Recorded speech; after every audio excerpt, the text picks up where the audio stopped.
very special over the culture. It's May 10th, 2020. Happy Mother's Day to all the mothers. Tekashi Snitch 9 is released from prison and fuckery ensues.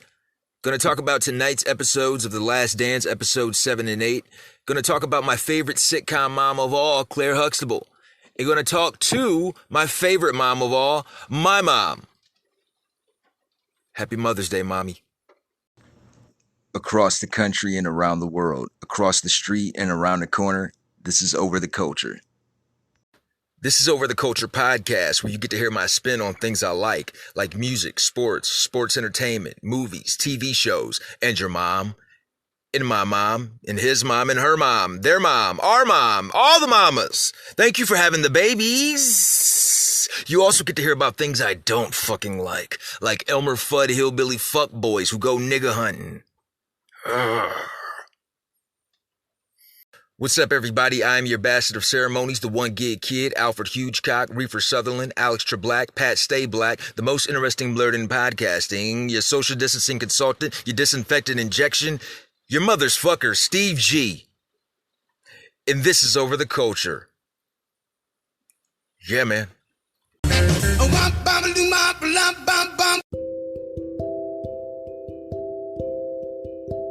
What's up, my people, my brothers and sisters, my cultivating cultivists? What's up, niggas? How y'all feeling? Happy Mother's Day to all the mommies.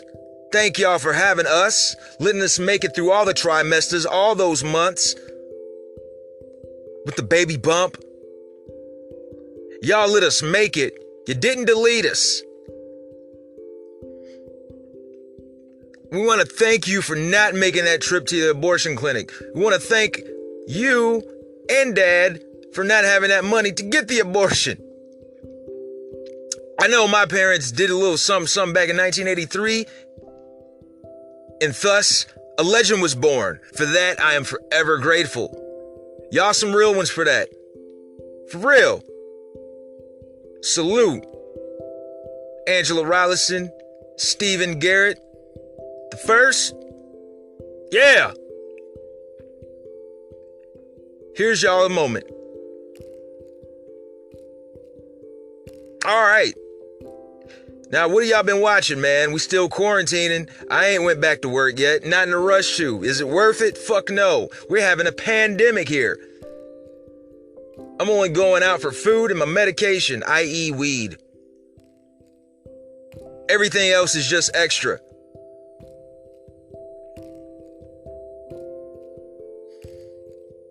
People are still dying. We just lost the guy from Siegfried and Roy. Motherfucker survived a tiger attack. He got mauled by a fucking tiger. You know how big tigers are? He got fucking mauled by one. He survived that shit and died from COVID-19. That just gives you a little sample, a little snippet of what the fuck is going on right now. A motherfucker survived a wild animal. Tamed or not, it's a big fucking beast of a thing. And he survived that shit. COVID-19 roses.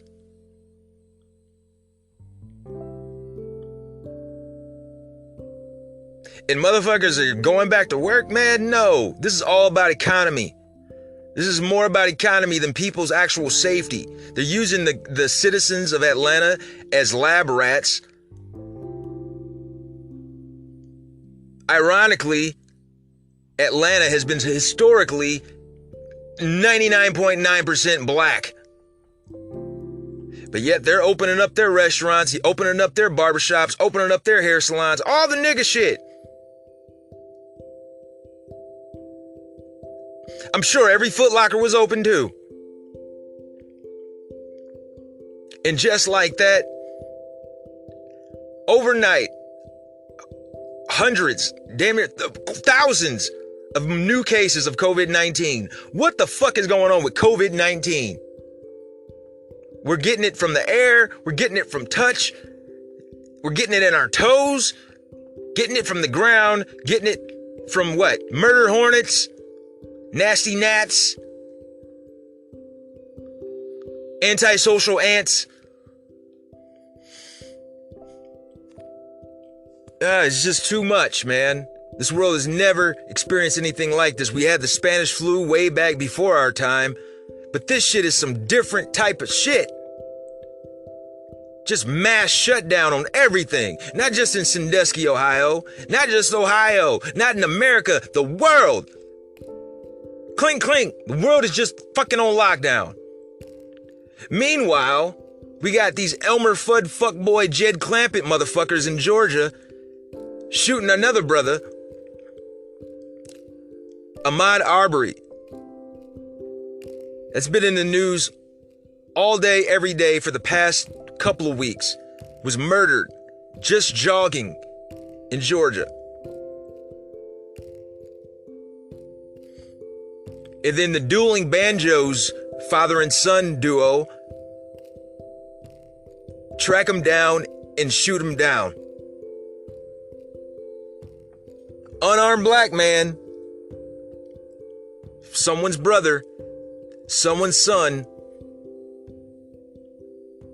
someone's grandson, someone's cousin, someone's friend, someone's buddy, gone for nothing. And this happened in February, and it's taking just up until now for those motherfuckers to get arrested. It took a public outcry of social media, from celebrities, from everybody, all across the internet, all across the world who've seen this shit. The whole thing is captured on video. These motherfuckers think nothing of it, thinking they're doing their neighborhood some good, man. Fuck you. They just now got arrested. And this shit happened in February. Shannon Brown, the former Los Angeles Laker, the former Cleveland Cavalier, he shot some people who ran into his house. He had every right to shoot them. They broke into his house. No key. Just came into his house. I don't give a fuck what the reasoning was for coming into another person's house. I don't care how drunk you are, how high you are, what fucking influence, what narcotic, whatever the fuck you got going on in you. You walked into another man's house and he shot you just like he should have. He doesn't fucking know you from Adam. But what happened to Shannon Brown? He gets arrested the same fucking night.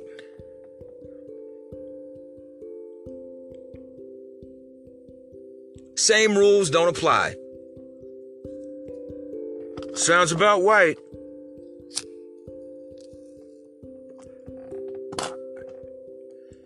Shannon Brown's protecting his household. What about him protecting his family? What about him protecting his neighborhood?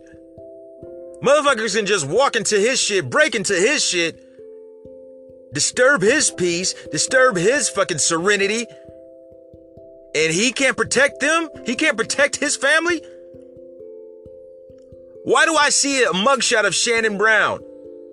I should not see a mugshot of Shannon Brown protecting his house. That's supposed to be his right. But hey, those Bill of Rights don't apply to us colored folks, I guess, right? So the fucking assholes, they got arrested. But we have yet to have a sentence. So, you know what that's about. You already know what that's about. George Zimmerman. Need I say more? In the oncoming days, we will hear more and more. This isn't going to die down anytime soon. It's ridiculous how, even in a pandemic, motherfuckers find ways to be racist. So, the son and the dad, those motherfuckers, they have several support groups, but there's one in particular on Facebook where they have 93,000 plus members. 93,000 plus members. And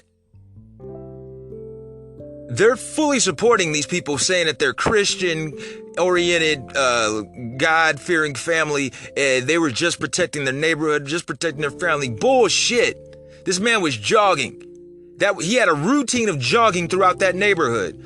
But because he didn't look like he belonged in that neighborhood, he's no longer with us.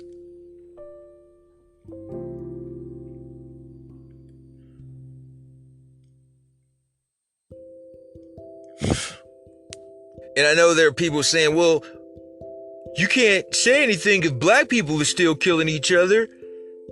Fuck you.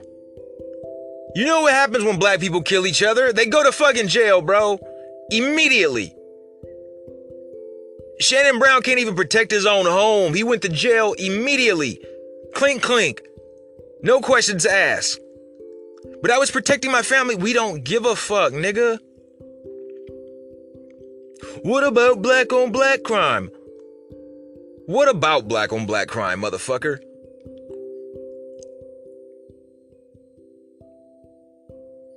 The fact that that's even a term is some propaganda bullshit. They really want to sell this story. They have been trying to really sell this story of us being these wild, primordial fucking beasts, man. Who are just out to rape and pillage their fucking towns, their villages.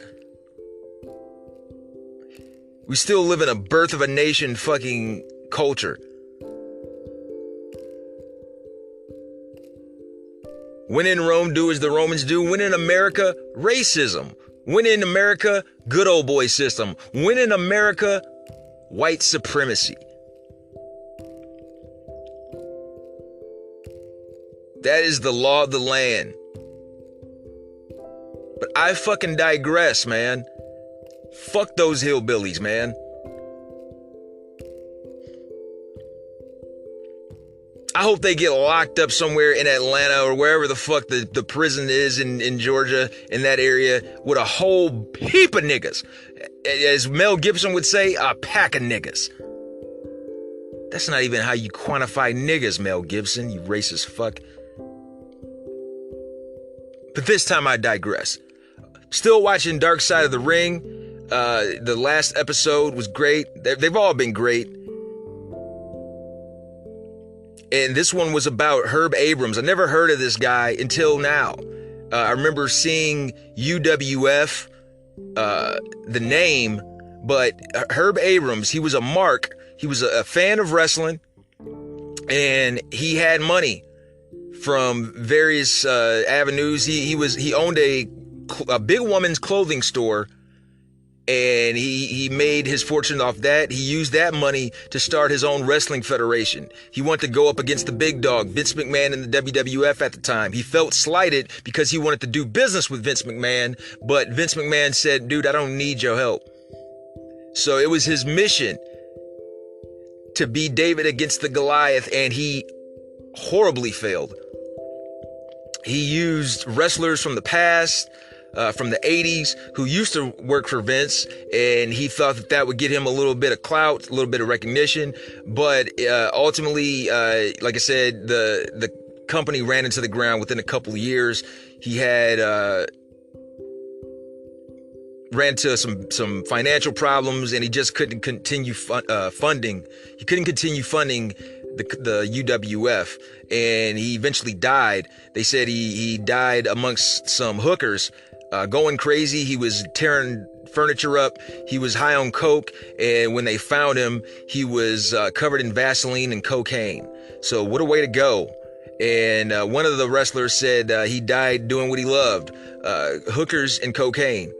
So Dark Side of the Ring, that was the previous episode. The upcoming episode is about the greatest tag team of all, the Legion of Doom.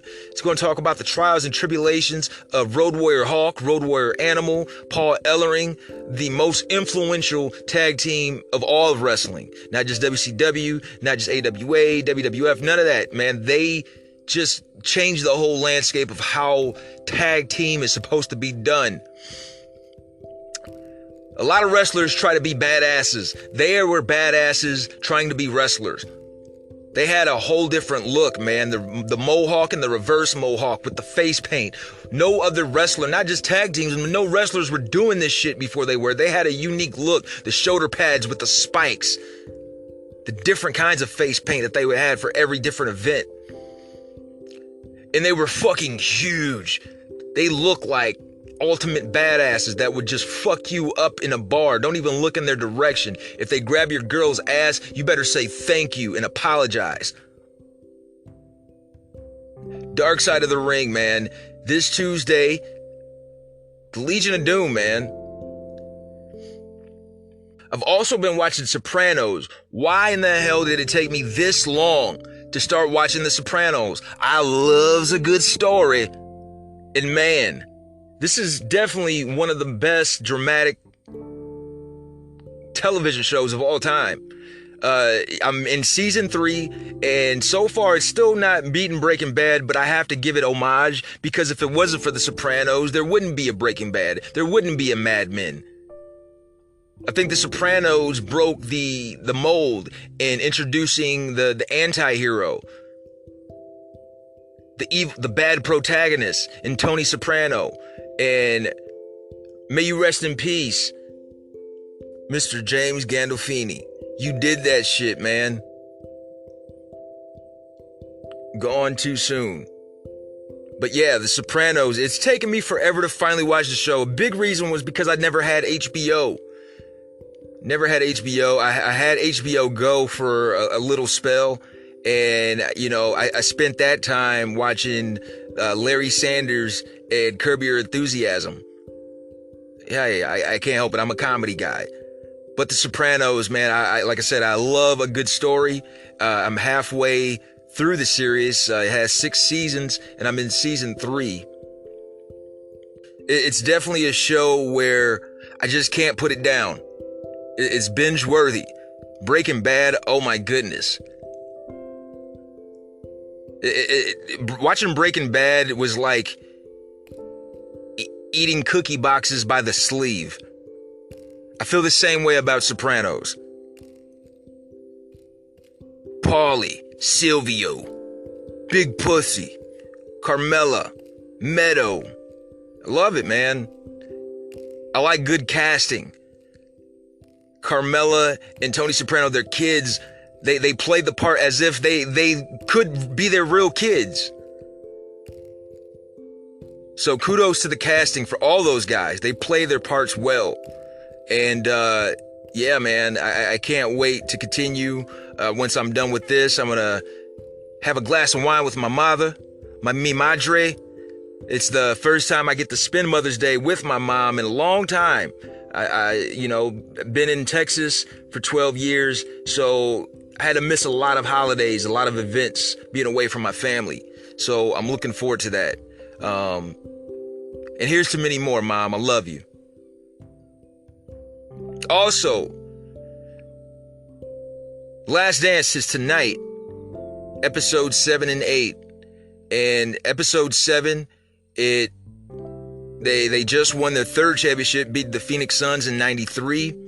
And the next season is about to come up in October, and Jordan announces his retirement. That's episode 7. And I like the pacing of these episodes. What they do is they go from the most recent moment, and then they flash back to where it started. So right now where we're at, they start off the beginning of the playoffs in 1998, Jordan's final playoff appearance with the Bulls.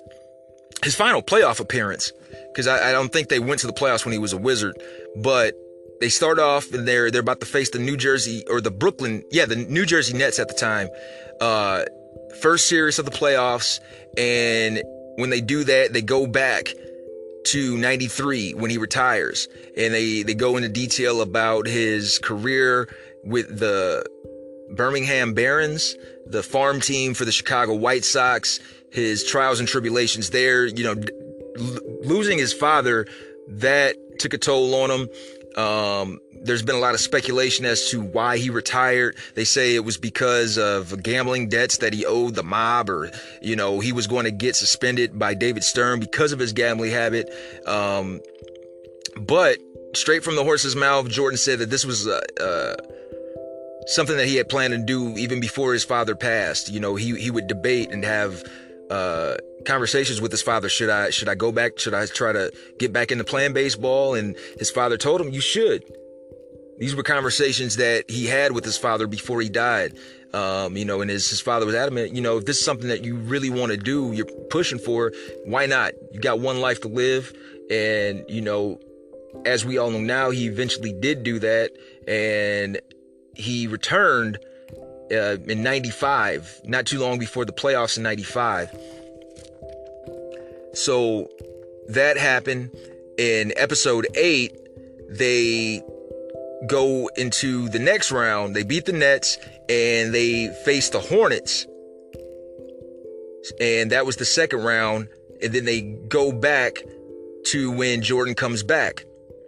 They start with 98 when they play the Charlotte Hornets, and then they flash back to 95 when they face the Orlando Magic and they get eliminated. And Nick Anderson is giving Jordan hell. You know, Jordan, he still hasn't fully conditioned himself to a basketball body. Nick Anderson, you know, in the Orlando Magic, they've been on a tear. They're the new team in the East. So Jordan had some catching up to do. But Nick Anderson, he threw some jabs, and it doesn't take much to get Mike's, you know, fire going.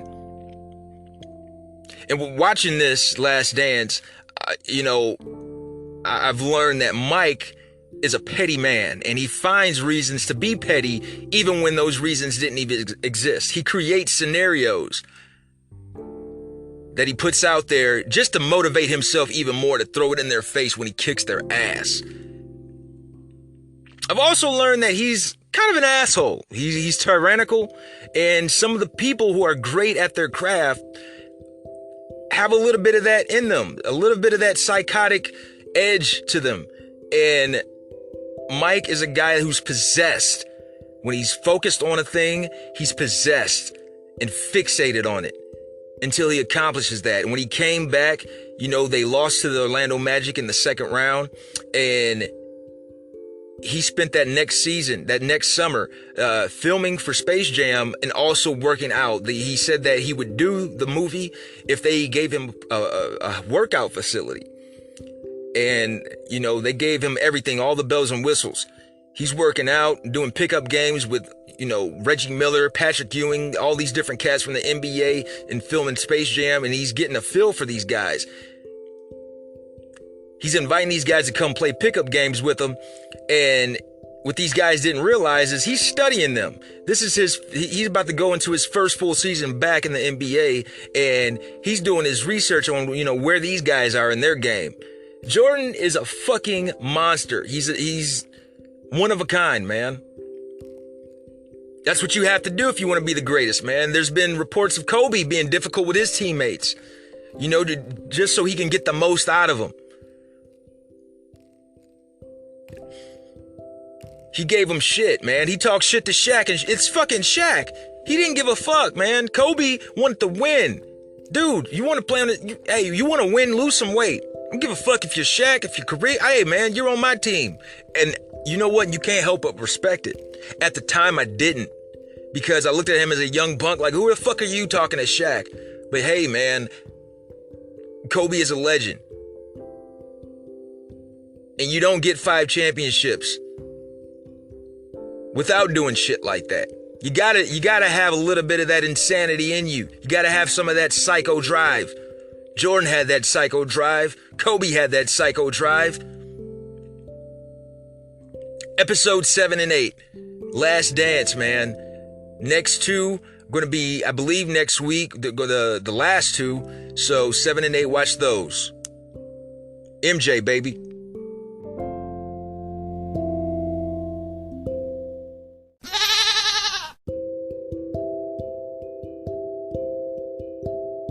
Today in sports history.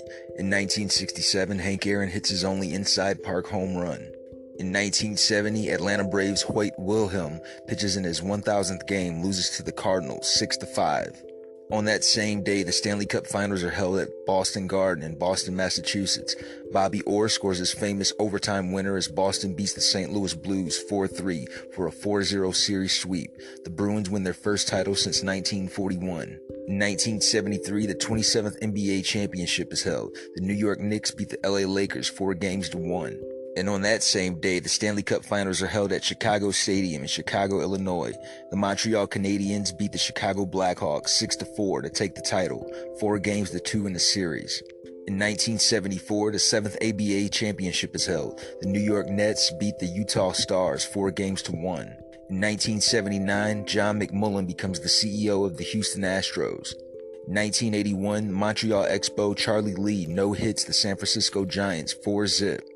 In 1991, Oakland A's Jose Canseco is seen leaving Madonna's apartment. In 1993, Bill Walton is inducted into the Naismith Memorial Basketball Hall of Fame. In 2002, the Anaheim Angels crushed the Chicago White Sox 19-0. The Angels joined the 1923 Indians, the 1939 Yankees, and the 1950 Red Sox as the only teams to beat two opponents by 19 or more runs in the same season. In 2013, Joe Sakic is hired by his former team, the Colorado Avalanche, as Executive Vice President of Hockey Operations. And in 2018, Rafael Nadal breaks John McEnroe's record for successive set wins on a single surface, with 49 wins on carpet, with 6-3 and a 6-4 win over Diego Schwartzman at the Madrid Open. And that was my half-assed sports report.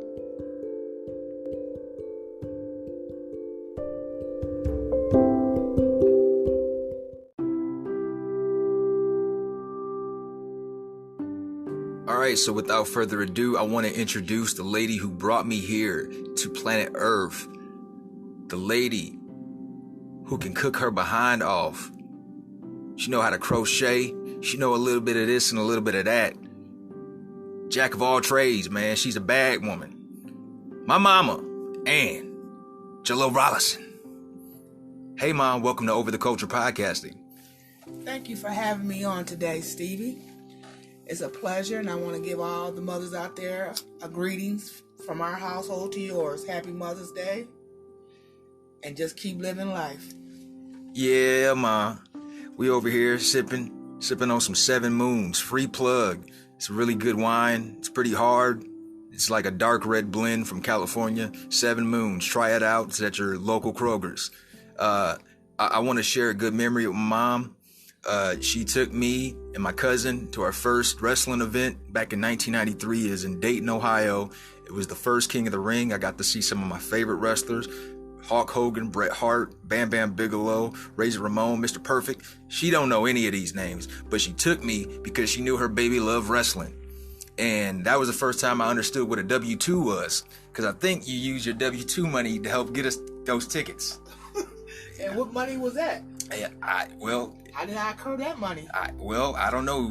You got it wherever you work in Columbus. I think you were at BP at the time, or no, Super America. Super America, and I worked for the city for the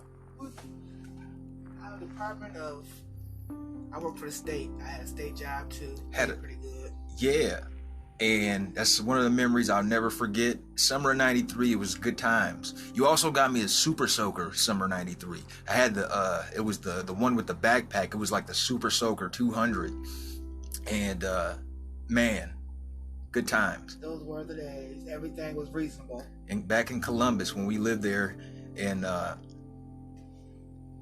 what is your In Hamilton Arms. At Hamilton Arms, in the hood. What is your favorite?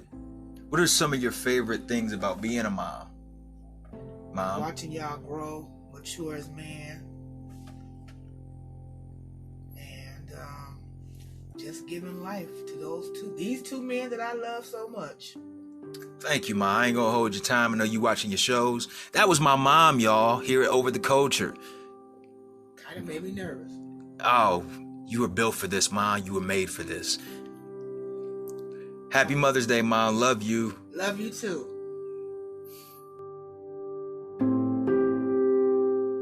When we come back, we're going to do a little profile on my favorite sitcom mom, Claire Huxtable. We'll be back after these messages.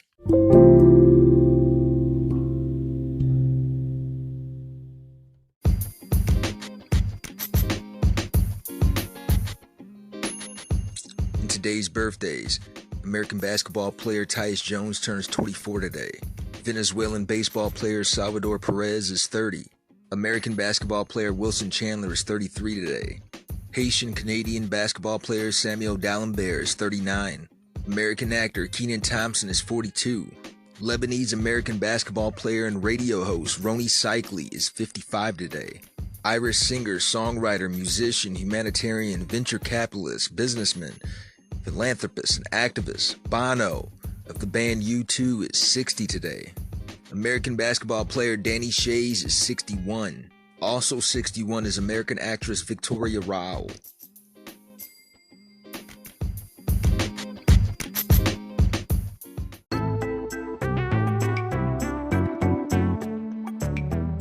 Hey, it's me, Murray. This weekend you need to come to my party, Murray's Quarantine 2020. It's going to be me, my mother, murder hornets, suicide squirrels, a guy named Benji, Nintendo Game Boy giveaway as long as you give it back, my mom's meatloaf, Mountain Dews, a pit bull that looks like Roseanne, and Cocker Spaniels holding Uzis. So come to my party, Murray's 2020 Quarantine, this weekend.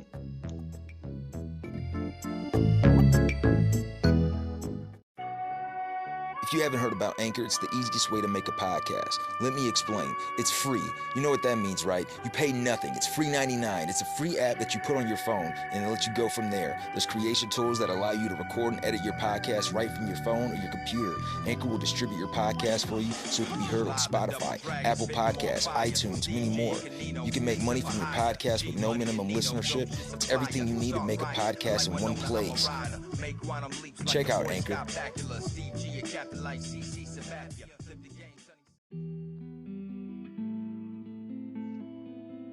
Thank you for calling the Ohio Department of Job and Family Services Office of Unemployment Insurance Operations.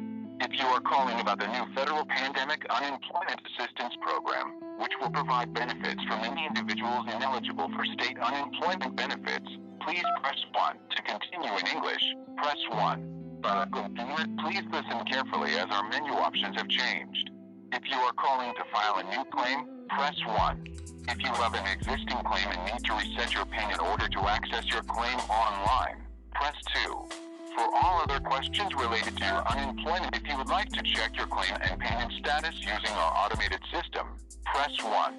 For all other questions related to your claim, we are currently experiencing an exceptionally high call volume.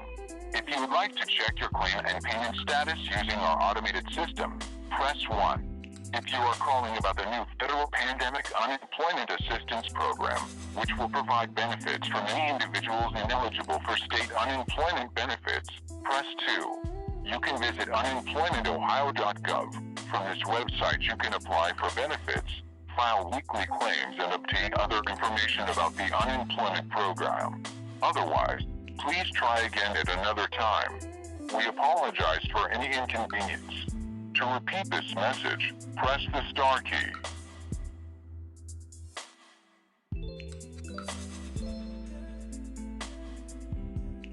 Please make a selection. We are currently experiencing an exceptionally high call volume.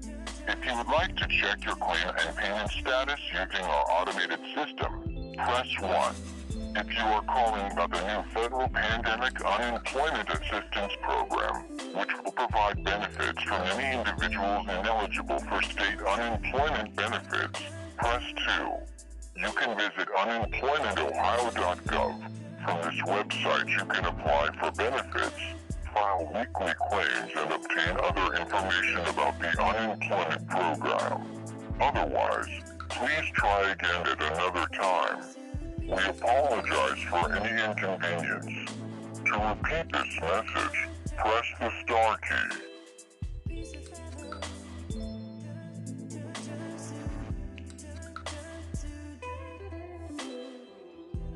Please make a selection. We are currently experiencing an exceptionally high call volume.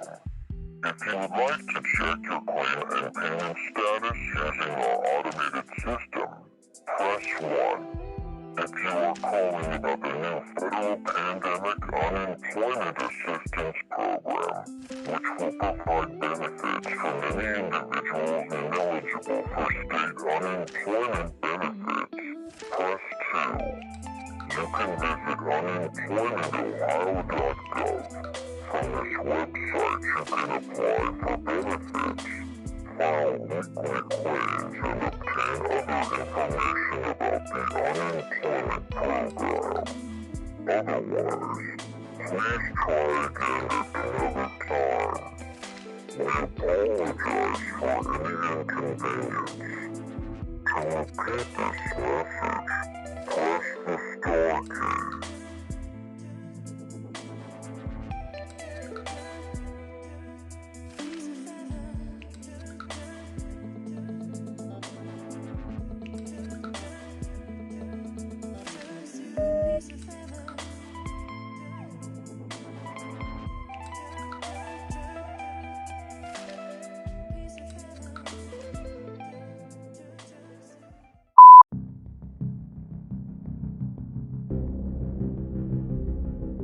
And a special mention to those no longer with us. This past Thursday, we lost American record executive, record producer, songwriter, and rapper Andre Harrell. Born Andre O'Neill Harrell, September 26, 1960 in New York City, Harrell was the founder of the record label Uptown Records. Harrell also served as the president and CEO of Motown Records. He was the first half of the hip-hop duo Dr. Jekyll and Mr. Hyde. Mr. Harrell is perhaps most known as the man that turned Sean P. Diddy Combs into a music mogul. Harrell died on May 7, 2020 at his home in West Hollywood, California. He was 59, and news of his death was first announced on Instagram by D Nice. According to Wendy Creedle, Harrell's ex-wife, he had been suffering from heart problems in the time leading up to his death. This past Friday, we lost Roy Horn, a magician and entertainer best known as one half of the German-American duo Siegfried and Roy. Born J. Ludwig Horn on October 3, 1944 in Nordenham, Germany. He would eventually immigrate to the United States and become a naturalized citizen. From February 1, 1990 until October 3, 2003, Siegfried and Roy performed at the Mirage Resort and Casino, and it was regarded as the most visited show in Las Vegas, Nevada. On April 28, 2020, Horn's publicist stated he tested positive for the virus that causes COVID-19 and is currently responding well to treatment. However, his condition deteriorated, and he died at the age of 75 on May 8, 2020, at Mountain View Hospital in Las Vegas. The duo's spokesman, Dave Kervin, announced Horn's death and said it was due to complications from the disease. Siegfried stated that, "The world has lost one of the greats of magic, but I have lost my best friend." This past Saturday, we lost American singer, songwriter, and musician Little Richard. Born Richard Wayne Penniman, December 5, 1932 in Macon, Georgia, he's an influential figure in popular music and culture for 7 decades. He was nicknamed the Innovator, the Originator, and the Architect of Rock and Roll. Penniman's most celebrated work dates from the mid-1950s, when his charismatic showmanship and dynamic music, characterized by frenetic piano playing, pounding backbeat, and raspy shouted vocals, laid the foundation for rock and roll. His innovative emotive vocalizations and up-tempo rhythmic music also played a key role in the formation of other popular music genres, including soul and funk. He influenced numerous singers and musicians across musical genres from rock to hip-hop. His music helped shape rhythm and blues for generations to come. Tutti Frutti, one of Penniman's signature songs, became an instant hit in 1955, crossing over to the pop charts in both the United States and the United Kingdom. His next hit single, Long Tall Sally, 1956, hit number 1 on the Billboard Rhythm and Blues bestsellers chart, followed by a rapid succession of 15 more hit singles in less than 3 years. His performances during the period resulted in integration between white Americans and African Americans in his audience.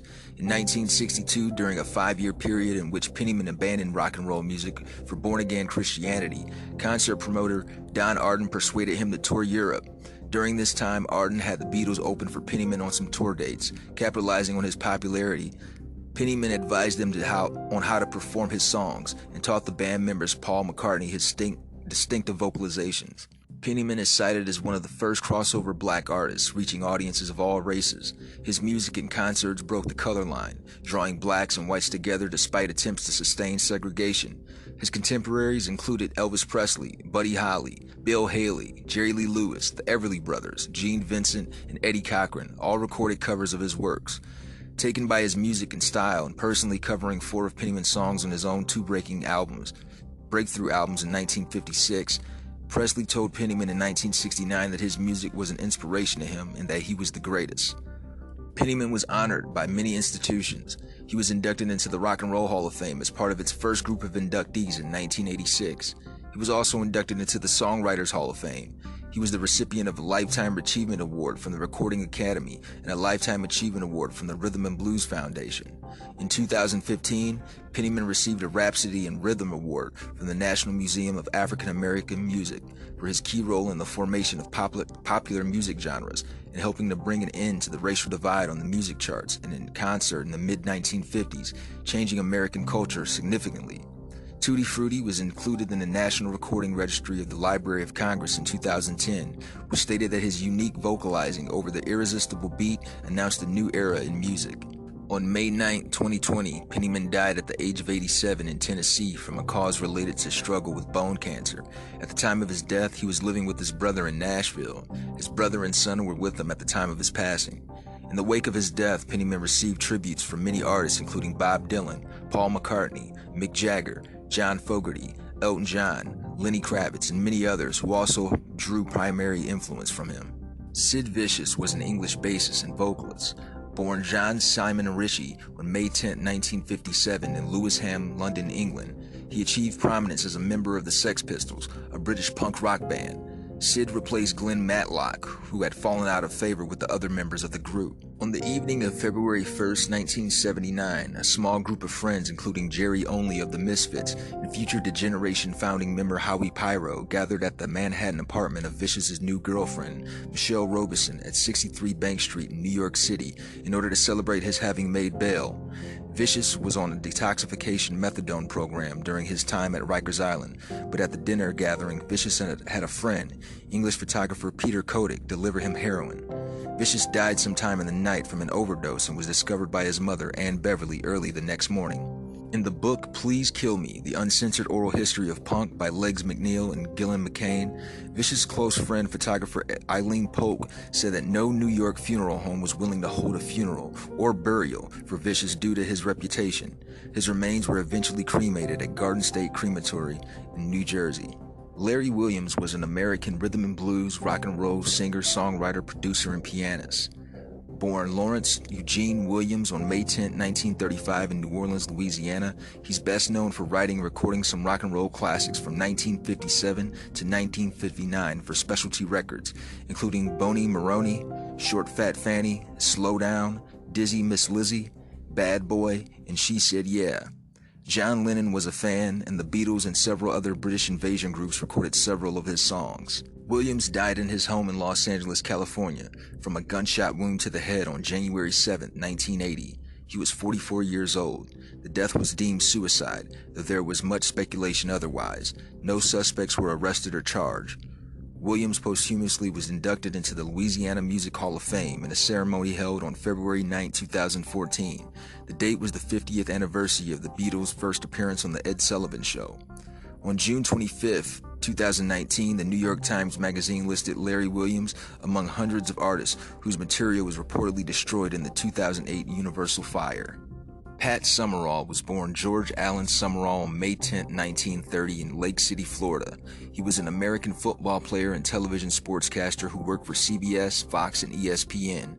In addition to football, he also announced major golf and tennis events. In total, he announced 16 Super Bowls on network television, more than any other announcer, 26 Master Tournaments, and 21 U.S. Opens. He also contributed to 10 Super Bowl broadcasts on CBS Radio as a pregame host or analyst. Summerall played football for the Arkansas Razorbacks and then in the National Football League from 1952 through 1961. He was drafted by the Detroit Lions and played with Bobby Lane. The best playing time in his career was with the New York Giants as a kicker. After retiring as a player, he joined CBS as a color commentator the next year. He worked with Tom Brookshire and then John Madden on NFL telecasts for CBS and Fox. Although retired since 2002, he continued to announce games on occasion, especially those near his home in Texas. He was named the National Sportscaster of the Year by the National Sportscasters and Sportswriters Association in 1977 and inducted into their Hall of Fame in 1994. That year, he also received the Pete Rozelle Radio Television Award from the Pro Football Hall of Fame. He was inducted into the American Sportscasters Association Hall of Fame in 1999. The Pat Summerall Award has been presented since 2006 during Super Bowl weekend at the NFL's headquarters hotel to a deserving recipient who through their career has demonstrated the character, integrity, and leadership both on and off the job that the name Pat Summerall represents. Summerall checked into the St. Paul University Hospital in Dallas, Texas for surgery on a broken hip. He died there on April 16, 2013 of cardiac arrest at age 82. After his death, Jerry Jones referred to Summerall as royalty in the broadcast booth, while Madden called him a great broadcaster and a great man, and added that Pat Summerall is the voice of football and always will be. Fellow broadcasters Jim Nantz and Vern Lundquist also made statements on Summerall's behalf. A few days later, CBS Sports presented its tribute to Summerall during their coverage of the RBC Heritage Golf event. Nantz and Gary McCord presented highlights of his life and career, both as a player and at CBS, ending it with his 1994 Masters sign-off.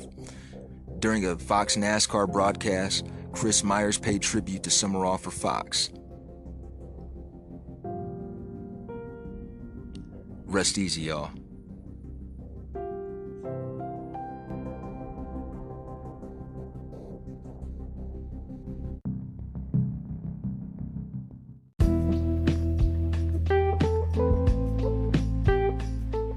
Claire Olivia Hanks Huxtable is a fictional character who appears on the American sitcom The Cosby Show from 1984 to 1992.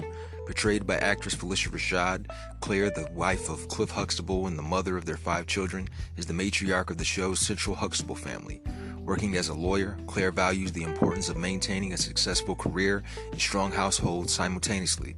The character debuted alongside most of her family in the pilot episode Theo's Economic Lesson, which premiered on September 20th, 1984.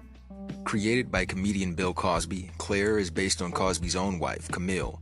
Cosby originally intended for the character to be a plumber, but the producers and Camille ultimately convinced him to rewrite her into a lawyer to reflect a family that closer resembled their own. At one point, Claire had also been envisioned as a Dominican housewife who speaks Spanish when frustrated, inspired by Ricky Ricardo from the sitcom I Love Lucy, but this idea was also abandoned. Rashad, originally credited as Felicia Ayers Allen, won the role by exhibiting a subtlety in her addition that other candidates lacked. After marrying husband Ahmad Rashad and adopting his surname, Rashad became pregnant with their child during the show's 3rd season, thus requiring her to conceal her pregnancy during episode tapings. Typically playing straight woman to Cosby's humorous Cliff, Rashad's character began to adopt more comedic material during the show's 2nd season, although she maintains her disciplinarian status within her own household. Since the Cosby Show's inception, Cosby had always intended for Claire to reflect the ways in which women's roles have evolved in both the home and workplace. Claire is depicted as a hard-working career woman with strong feminist principles, most evident in the character's early confrontations with chauvinistic son-in-law Elvin. One particular memorable interaction, dubbed Claire's feminist rant by the media, has become so popular that the scene continues to be heavily circulated on the internet and social media, 30 years after its initial appearance. Both Claire's role and Rashad's performance have garnered significant acclaim. Claire was the series' only main character who avoided criticisms that regularly plagued other aspects of The Cosby Show. Rashad was nominated for 2 Emmy Awards for Outstanding Lead Actress in a Comedy Series. Despite the actress' continued success, Claire remains the role for which Rashad is best known, credited with establishing her as a television icon. A feminist icon, Claire is revered as one of television's most beloved mothers. As one of television's first working mothers, the character's profound influence on African American women and female lawyers in television has been dubbed the Claire Huxtable effect. However, in light of several recent sexual assault allegations made against Cosby, some critics have begun to question the comedian's intentions behind creating Claire. Born Claire Olivia Hanks, Claire is a graduate of the fictional Hillman College located in Virginia, the school at which she first met and fell in love with Dr. Heathcliff Huxtable. Claire is the matriarch of the upper-middle-class Huxtable family. A lawyer, Claire is the mother of 5 children, Sandra, Denise, Theo, Vanessa, and Rudy, whom she raises alongside husband Cliff, an obstetrician, in a brownstone in Brooklyn, New York. Claire's home address is 10 Stigwood Avenue, Brooklyn Heights, New York. Episodes typically revolve around Claire and Cliff dealing with everyday situations and problems as they pertain to a standard household during the 1980s. Although both Claire and Cliff counsel, admonish, and oftentimes outwit their children together, dividing their parental responsibilities equally, Claire tends to serve as primary disciplinarian to her children and occasionally to Cliff as well. Of the couple, Claire is typically the parent who offers advice and guidance to her children, in addition to administering suitable punishments for misbehavior. Claire's family eventually expands to include Sandra and Denise's love interests, husbands Elvin Thibodeau and Martin Kendall, respectively. Sandra and Elvin eventually have children of their own, twins Winnie and Nelson, named after South African activists Winnie and Nelson Mandela, making Claire a grandmother for the first time. Meanwhile, Martin brings with him Olivia, a young daughter from his previous marriage.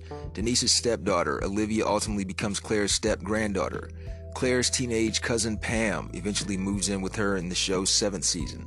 Also, Claire's in-laws, Russell and Anna Huxtable, make regular appearances throughout the series, as do her own parents, Alan Carey Hanks, albeit to a lesser extent. Professionally, Claire works as a partner at the Bradley, Greentree, and Dexter law firm in New York City, specifically as a legal aid attorney. She occasionally represents her own children in legal disputes, for example, helping Theo successfully obtain a refund from several unwearable t-shirts purchased from an untrustworthy salesman. Similarly, Claire defends Sandra when a dishonest mechanic attempts to scam her. Cosby originally pitched a series about a detective who solves crimes using wit and humor. Claire's earliest incarnation resembled his character's girlfriend, who was depicted as a strong woman with her own career. Networks were not interested in developing the program, prompting Cosby to opt for a more autobiographical approach. Cosby eventually based The Cosby Show on his stand-up comedy film, Bill Cosby Himself, which heavily features jokes about his wife and their relationship with their children. Claire is based on Cosby's real-life wife, Camille. Although the role of the show's parents evolved dramatically from The Cosby Show's inception to production, the concept of a strong career woman was one of the few ideas retained from Cosby's detective series. Camille and executive producers Marcy Carsey and Tom Warner eventually convinced Cosby that the series should feature a family that resembled their own more closely, specifically headed by a pair of successful parents with white-collar professions. Thus, Cosby relented and rewrote Claire and Cliff into a lawyer and doctor respectively. Claire's Dominican heritage was abandoned before the pilot was filmed. However, the character still speaks some Spanish in the first episode and continues to speak the language periodically throughout the series, albeit not as frequently as Cosby had originally envisioned. Cosby borrowed several names from his real-life family for his fictional one. Claire's maiden name is Hanks, which she shares with Camille. The second season explores each character gaining more responsibility, none more so than Claire, who is deliberately provided with more storylines and emotions to experience in terms of her relationship with her husband and children. As I said earlier, Claire is portrayed by American actress Phylicia Rashad. In addition to appearances on both television and Broadway, Rashad had a recurring role as Courtney Wright on the soap opera One Life to Live, before Cosby personally selected her to play his character's wife. Several actresses auditioned for the role, the majority of whom tended to resort to angrily yelling and gesturing when scolding the child's actors auditioning to play the character's children. However, Rashad's subtle interpretation differed from her competition. When the actress screen tested opposite actor Malcolm Jamal Warner, who would ultimately portray son Theo, Rashad simply paused, stared silently, and offered him a look, instead of immediately scolding the character that, according to Cosby, meant 4 or 5 things, and none of them were good. At the end of Rashad's audition, Cosby announced that Rashad is Claire. Additionally, because Claire was still intended to be of Dominican heritage at the time, Rashad's own bilingualism and fluency in Spanish benefited her successful casting. Cosby told Rashad she won the role because she acted with a knowing look in her eye. Observing similarities between the character and herself, Rashad described Claire as a warm, loving mother. The actress is also similar in appearance and personality to Camille. Rashad's acting had always been more straight-faced to counter Cosby's humor, typically playing straight woman to Cosby's antics. In preparation for the second season, Cosby decided to offer Rashad more comedic material upon learning the actress is capable of handling comedy on her own, without Cliff. Jet's Robert E. Johnson observed that Rashad portrays her character using soft, sophisticated humor. The 6th season episode, Off to See the Wretched, in which Claire scolds Vanessa for traveling to Baltimore to see a rock concert against her parents' orders, features Rashad's most uncontrolled performance as the character. Speaking fondly of his co-star, Cosby said, "There's nobody whom I could be more thankful about than Phylicia." In the aftermath of a highly publicized article originally published in TV Guide before the series premiered that labeled Cosby one of the most arrogant celebrities, Rashad took over the majority of the show's promotional appearances herself. Rashad also defended Cosby against the accusations, calling him one of the most intelligent people I have ever known. In addition to being a few years younger than Claire was originally intended to be, Rashad is only 10 years older than actress Sabrina LaBeouf, who portrays eldest child Sandra. Meanwhile, actress Ethel Ayler, who portrays Claire's mother Carrie, is only 14 years her senior. Originally, actress Clarice Taylor auditioned for the role of Carrie, deliberately making herself over in an attempt to look young enough to play Rashad's mother before Cosby ultimately cast her as his own character's mother. She got married to Ahmad Rashad during the show's 3rd season, and during the wedding ceremony, Rashad was given away to Ahmad by television husband Cosby, by whom the couple had first been introduced. Cosby assured Rashad that she would be allowed to remain on the show should she and Ahmad decide to have a baby, joking, "We'll just had another Huxtable." Rashad became pregnant with their child during season 3. To avoid having to add an infant to the main cast, extreme tactics were used to conceal the actress's pregnancy on screen, such as confining Claire to a bed or having her be out of town for several episodes at a time. Scooped out, the bed's mattress was specially constructed to prevent Rashad's growing stomach from being visible underneath the covers, but ultimately resulted in the actress suffering a pinched nerve in her back. Rashad would also hide behind props such as kitchen tables, counters, and jackets. In the episode Vanessa's Rich, Rashad uses a large teddy bear to hide her pregnancy while seated on the living room sofa, but the toy's origin and purpose within the episode remains unexplained. After giving birth to daughter Condola Rashad in 1986, Rashad managed to lose the weight she had gained while pregnant by the time season 4 premiered. Rashad's sister, actress Debbie Allen, appeared in an episode of The Cosby Show as Claire's personal trainer. Additionally, Cosby enlisted Rashad to choreograph the Huxtable's performance of Ray Charles' "Nighttime is the Right Time." Rashad enjoyed working with both Cosby and the young cast, claiming that the actors very much became like a real family as early as the first episode, although her real-life relationship with the child actors more so resembled that of friends as opposed to mother. Claire believes that playing a serious mother on television has helped her have more fun in real life, explaining that she realized the bedroom of her own son Billy was merely typical in comparison to that of Theo's. Rashad said, "I think Bill and I are great role models as far as our TV professions are concerned. Kids learn by example, and I think we're very good ones." Second to Cosby himself, Rashad is the series' most regular cast member, appearing in a total of 212 episodes. In response to television personality Oprah Winfrey quoting a common critique of the series, "How was it realistic to have a doctor and a lawyer in the same house?" Rashad defended, "I grew up in Houston, Texas, in 3rd Ward, and it was very realistic. I guess it just depends on who you know and what you know." Claire is depicted as both composed and maternal. Described as graceful but assertive, dignified but devoted by Encyclopedia Britannica, Claire is an eloquent, elegant, and intelligent character, and appears to be as street as she is book smart. US Weekly said that the character possesses a sly sense of humor. A proficient debater who also speaks her mind, she rarely loses arguments. Writing for Harriet, Tracy Michael described the character as elegantly tough, eloquent, and engaging. Usually depicted as the smartest character in any given room, Claire often uses her skills attained as a lawyer to uncover the truth when other characters, particularly her children, are lying.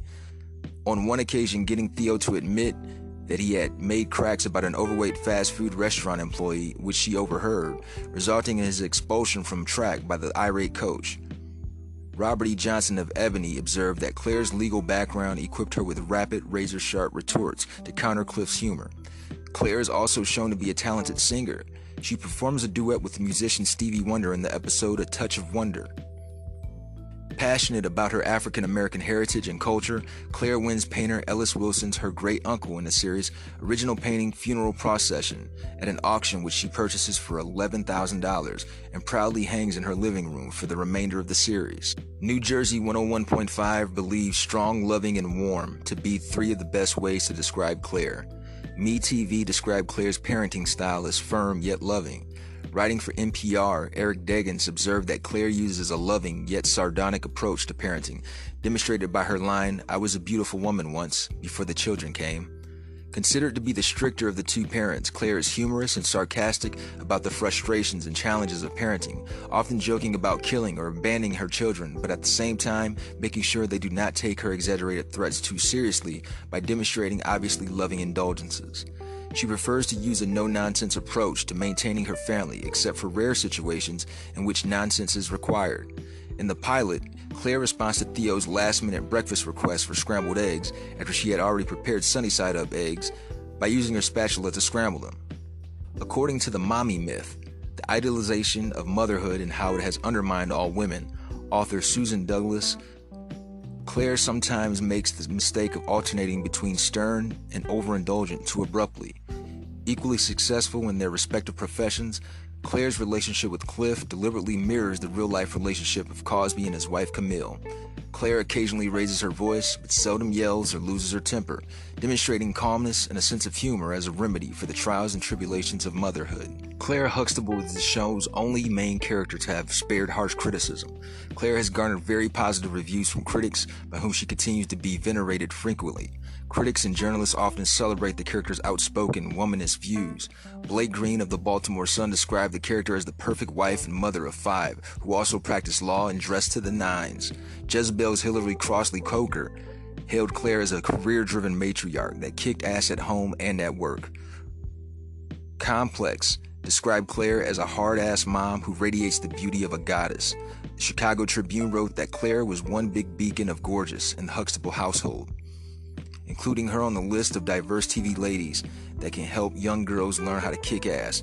She held her relationship with Cliff as something that young girls, gay or straight, really need to see, while praising her occasional use of Spanish.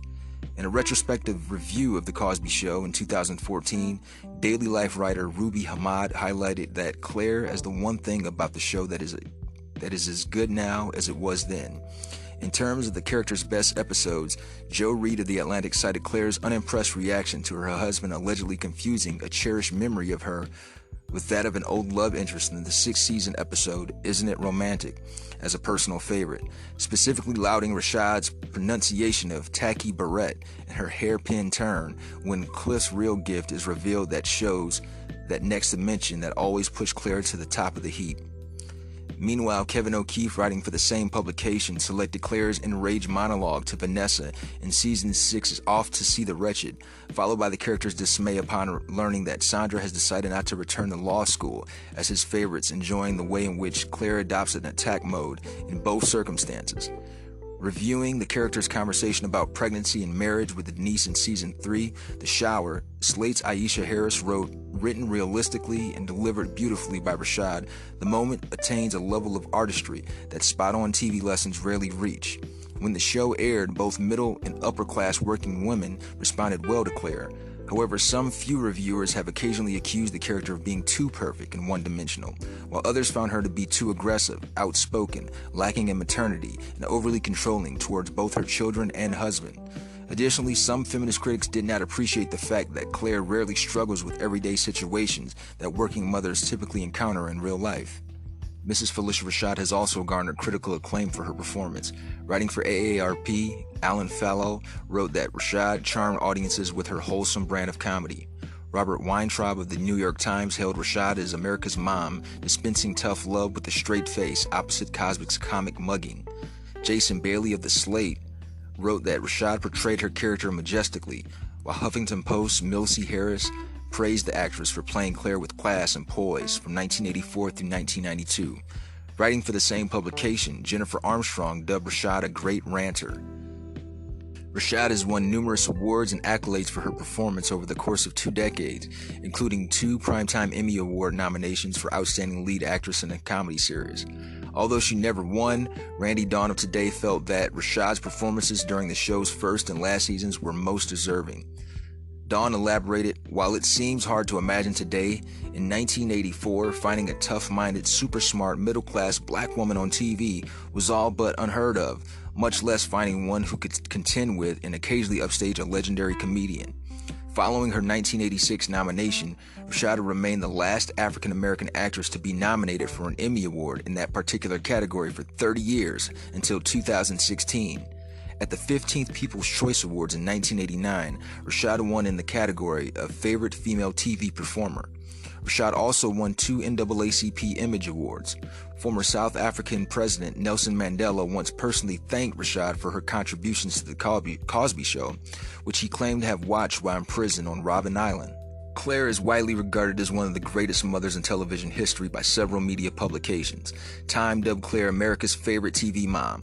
People's Jane Hall hailed the character as America's #1 wife and mom, while crowning Rashad's TV reigning mom in 1987. Haley Kreischer of Salon agreed that Claire is everyone's favorite and undoubtedly the best TV mom, despite being too calm, too gorgeous, too successful to be realistic.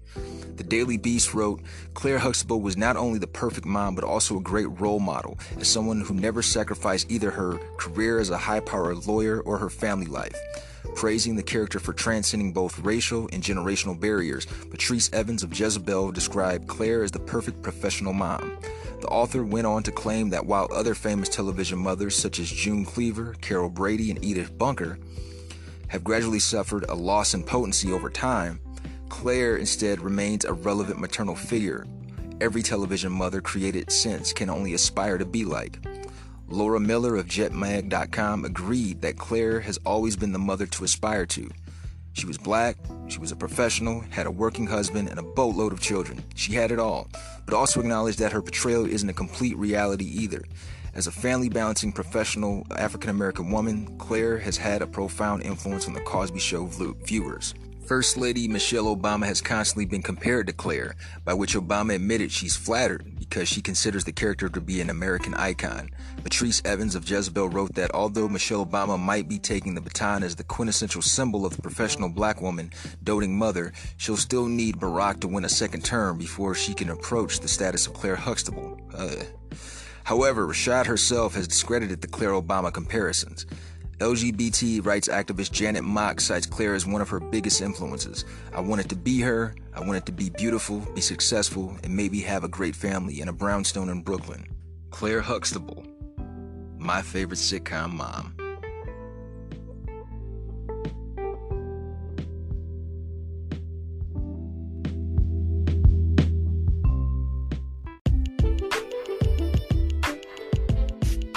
Today in entertainment history, in 1967, Rolling Stones' Keith Richards, Brian Jones, and Mick Jagger are arrested on drug charges. In 1973, Bruce Lee collapses in Golden Harvest Studios in Hong Kong and is rushed to Hong Kong Baptist Hospital, where doctors diagnose him with cerebral edema. In 1982, WABC NYC plays its last record, John Lennon's Imagine. In 1983, Donna Summer releases the album She Works Hard for the Money. In 1984, Twisted Sister releases the album Stay Hungry. In 1988, Teddy Pendergrass releases the album Joy. Prince releases the album Love Sexy. In 1991, Truth or Dare, a documentary chronicling Madonna's 1990 Blonde Ambition tour, is released to theaters. In 1996, Twister, the disaster film written by Michael Crichton, starring Helen Hunt and Bill Paxton, premieres.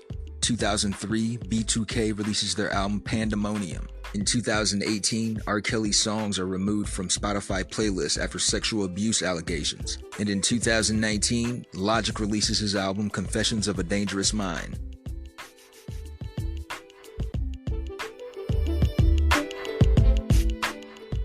So that wraps up another edition of Over the Culture podcast. Hope you enjoyed it. At the time of this recording, I discovered that we lost another music legend, Mrs. Betty Wright, famous for her song Cleanup Woman. She died in her home this morning in Miami at the age of 66. May she rest in heaven. Once again, I want to wish everyone a happy Mother's Day. Thank y'all. Be easy now. Ohio.